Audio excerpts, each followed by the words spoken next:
In health, you can look at what it costs to save a life or prevent a disease. And there's a few things that cost very, very little and have a dramatic impact. Vaccines are, even in that category, really unbelievable. High-volume vaccines often get down to cost way less than $1. And you give them many at once, and so even the overall delivered cost is very low. And it prevents children from ever getting the disease. We need to invent new vaccines, malaria, TB, AIDS, and a few other diseases. The science is the key. We need to make them affordable, and again, the donor generosity comes in through a group called Gavi that helps poor countries buy vaccines. And then finally, that delivery system, so that every mother knows to bring their child in for 4 different visits to get that full set of vaccines. All of those things have to do their piece. There are almost 9 million children under 5 who die every year. Now that sounds terrible, but it's down quite dramatically because of vaccines. If we invent new vaccines and deliver them, it would more than halve that number.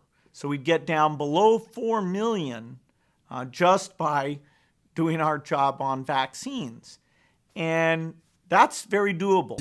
Avec une grande innovation, les moustiques génétiquement modifiés.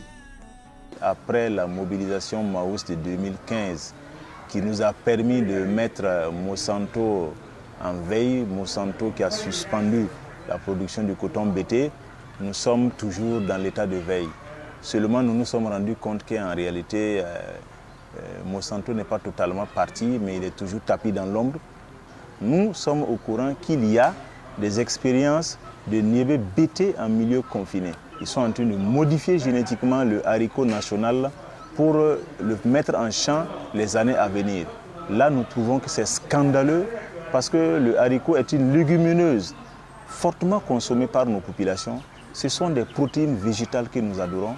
On ne peut pas permettre que des individus, sous le prétexte de lutter contre d'éventuels ravageurs, introduisent à l'intérieur des toxines qui vont venir réduire la diversité biologique au niveau de ces semences-là. Parce que dans notre pays, il y a plusieurs variétés de semences de haricots. Et en plus de ça, il y a aussi la question des moustiques génétiquement modifiés.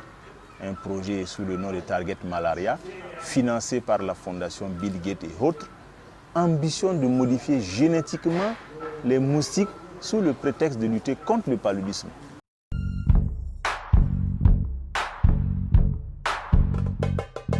If you said, okay, what animal, if you got rid of it, would save the most lives? It's got to be mosquitoes. Welcome everyone, I'm Spiro. Thanks for tuning in. Bill Gates once said he is more afraid of a mosquito than a shark. While this does sound ridiculous on its face, given the fact that a shark could literally rip a human to shreds in a few seconds, mosquitoes are much more deadly statistically due to the diseases they can transmit.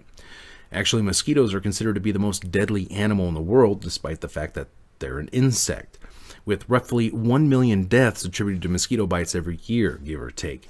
Now, a couple years ago, during the big Zika scare here in the US, a company called Oxitec wanted to release genetically modified mosquitoes into the wild in Florida.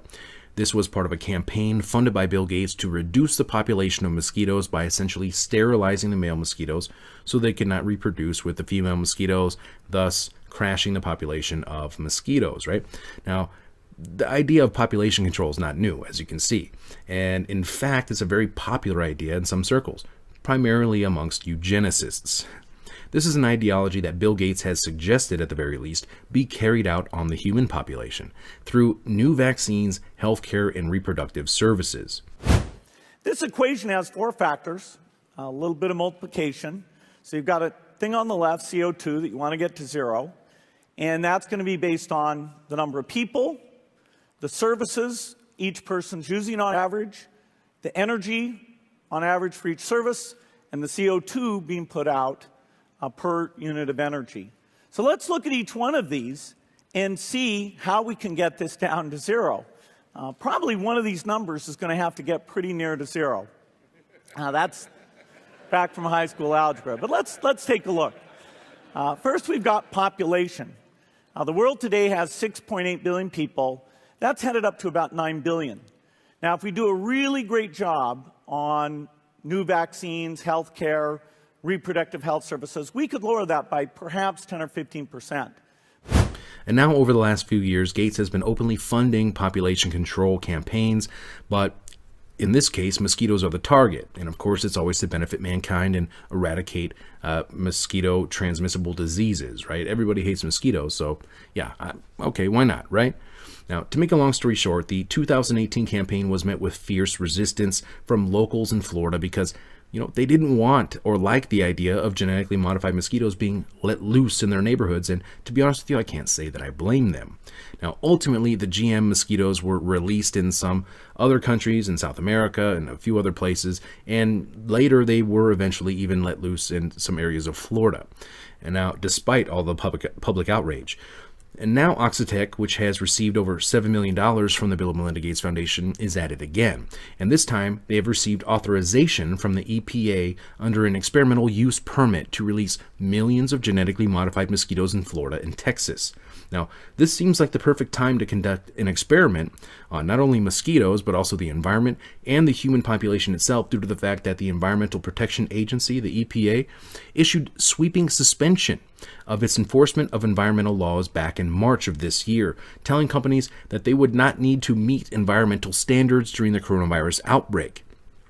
With these rolled back regulations, they have no expiration date on them, basically. They're open-ended and would allow any number of industries to essentially skirt environmental laws, with the agency saying that it will not, quote, seek penalties for not compliance with routine monitoring and reporting obligations. In other words, hey, we're just going to go ahead and trust you guys to do the right thing, right? Don't worry about it. Because of the coronavirus, we're just going to hang back.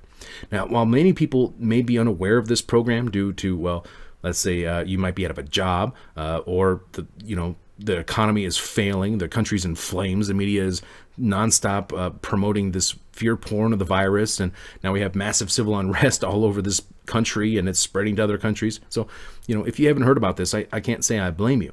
Now, there is a public forum on Oxitec's recent permit application, which garnered a little over 31,000 comments opposing the release of these genetically modified mosquitoes, and only 56 in support of it as of June 3rd, 2020. Now, the EPA is supposed to take into consideration all of these comments during the review process, but we'll see what happens, right? Because, hey, money talks. Now, on a somewhat related side note, to put it mildly, Bill Gates has also been funding research into genetically modified mosquitoes to be able to deliver vaccines. Now, I'm not saying that this is what they are doing here, but at the same time, how do we really know, to be honest? Because where's the oversight? Well, the EPA already announced that they're rolling back the regulations due to the coronavirus, so who is monitoring these experiments? I guess we're just supposed to take these companies at their word, right? Because we can all trust corporations and biotech companies and Bill Gates, at their word. We can trust them, right? Because I'm sure they have the environment and the public's best interests in mind, right? Now, again, I'm not saying that they are releasing these mosquitoes to vaccinate people right now, but as we can see here on the clinicaltrials.gov website, the U.S. Army Medical Research and Development Command conducted a study on immunization via mosquito bite with radiation-attenuated sporozoites. I'm not sure how you say that, sporozoites, in collaboration with Seattle Children's Research Institute and the Bill and Melinda Gates Foundation, and the site was updated as recently as last September, and this study included 54 different participants and even has a timeline of adverse reactions to the experiment. In other words, people who were involved in the experiment who had bad reactions to the mosquito-delivered vaccine, okay? Now, this research has been going on for years. As we can see here in a 2017 article, mosquitoes are the new syringe ? Seattle lab nibbles at malaria vaccine. Now, of course, we know that Bill Gates has been trying to eradicate malaria throughout Africa for a long time. He's been working on vaccines for a long time. They don't have one. And they're also working on engineering mosquitoes to be able to deliver vaccines, okay? This program was originally funded by Bill and Melinda Gates Foundation. The Bill and Melinda Gates Foundation ended their support for this research after volunteers got infected with the very disease they were trying to prevent, okay?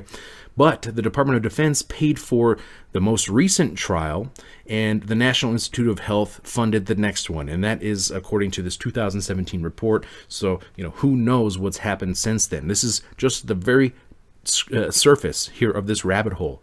Now, Bill Gates and the U.S. government are not the only ones exploring this next generation of vaccine delivery using mosquitoes. Japanese scientists are also getting in on the fun, if you want to call it that, as they hope to turn mosquitoes into flying vaccinators.